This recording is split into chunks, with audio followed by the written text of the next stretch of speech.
Hey, what's up, everybody? I'm Brian Sampson from Dunking with Wolves, coming at you with another Brian's Breakdown, where I'm going to take a look at the Minnesota Timberwolves' really gritty win over the Miami Heat in overtime, where they won by 3 points. During this episode, I'm going to be focusing a lot on defense, as based on what I saw, Minnesota had some really good spurts of some very good plays, and I think this was their best defensive game by far this season. So I'm going to be focusing a lot on the defensive side, but I'll still be going through some of the offensive sets and plays that I saw.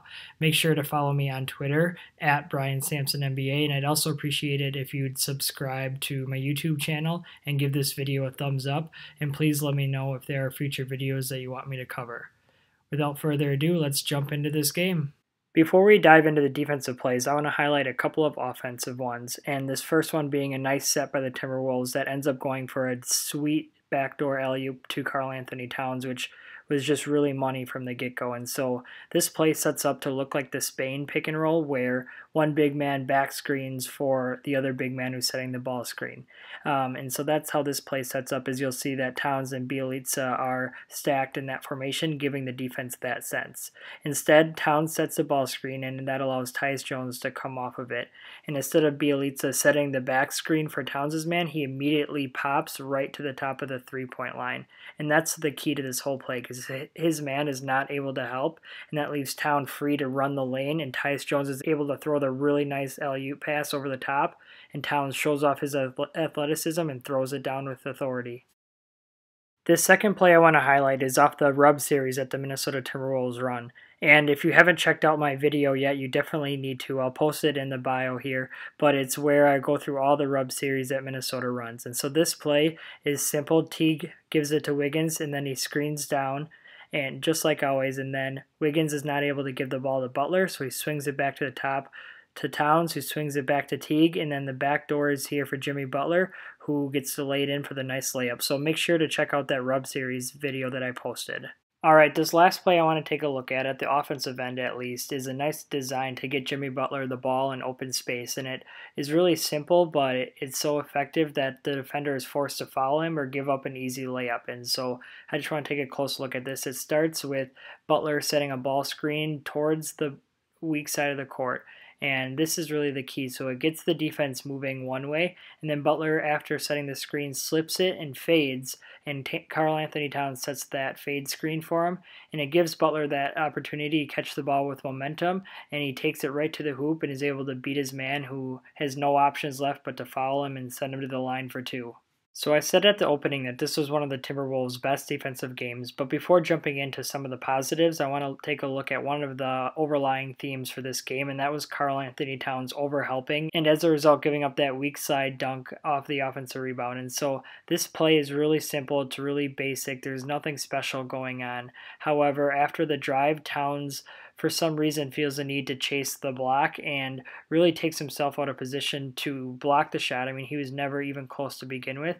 And then as a result, his man's left unchecked and uncovered on the back end of the play, who's able to throw down for an easy offensive rebound and an easy tip slam. This is becoming a very bad habit for Karl-Anthony Towns. As you'll see on these next two plays, he does the same exact thing where he leaves his feet to contest a shot that probably does not need to be contested. And on this first play, it's a last set of the second quarter, and the putback leads to a Goran Dragic 3, which the Timberwolves definitely didn't need. And then you see here again where he chases the block shot, and bam, gets another putback dunk off of Towns' wild chasing. And so this is just an area of improvement that he needs to work on.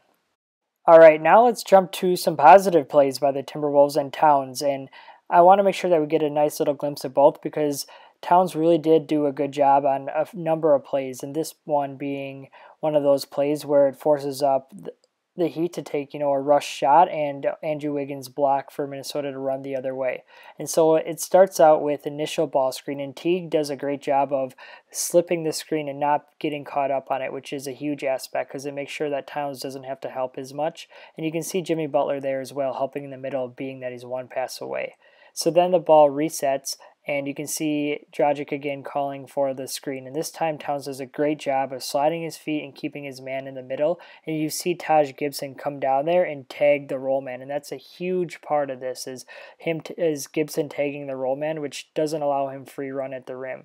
And then when the ball swung out to the corner, Wiggins does a great job of closing out, forces his man to take a tough, difficult shot, which in the end is blocked by Wiggins. On the very next play, Towns does another great job of defending the pick and roll and keeping Dragic from scoring the ball. And so I wanted to go through this play as well. And it starts with the ball screen up top. Towns is playing drop coverage and does a wonderful job of sliding his feet. And you can see Jimmy Butler coming down to tag the roll man. And the key here is Towns keeping Dragic in front of him. And then Butler recovers to his man out top and is able to tip the pass down court. Even though he doesn't get the steal on this occasion, it completely disrupts the Heat's offense. On a previous video that I detailed, I talked about the Timberwolves' lack of communication. So when I heard a good example, I wanted to give one here of multiple Minnesota players calling out the floppy play. So you'll hear floppy, floppy, and that's a great recognition by the Timberwolves. Just a heads up that I turned the volume all the way up, so you're probably going to want to just be aware of that, so this might blast into your speakers. Shabazz.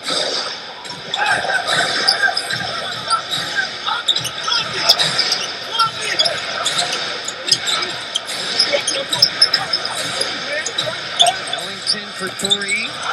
Towns. There are a bunch of plays down the stretch that I could highlight, but I want to keep this somewhat short, so I just want to focus on this last possession where Dion Waiters gets the game-tying layup on Jimmy Butler. And I think there's a lot of people that we can blame on this play, including Butler himself, but that's not where the majority of the blame should go. To begin with, the ball's inbounded to Dion Waiters. Waiters then dribbles towards the middle of the court, and Goran Dragic is going to come and set a screen on Butler. Butler keeps him on the same side of the half court, which is smart of him to do. However, Teague then needs to drop down even farther so he can give help. Teague fails to give help, and that gives Dion Waiters the whole lane to drive, and Butler's unable to cut him off. And Towns is where I have the biggest issue.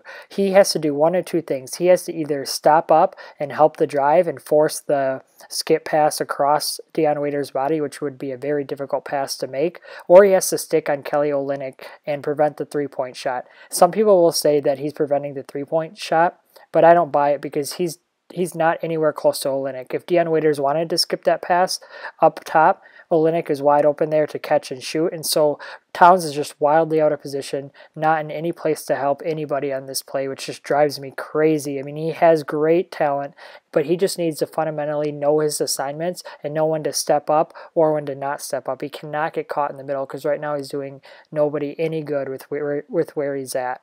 Well, there you have it with another Bryant's Breakdown. Thank you guys for tuning in to this episode. As you can see, Minnesota has made these positive strides, and despite all that hate that, is getting louder and louder for Towns on the defensive side of the ball, he's showing that he can really be an impactful player. He might not ever be a stud defensive player, but he can just be a sound fundamental player who can be an average or above average player on that end of the court, and I think this was a really good first step for him.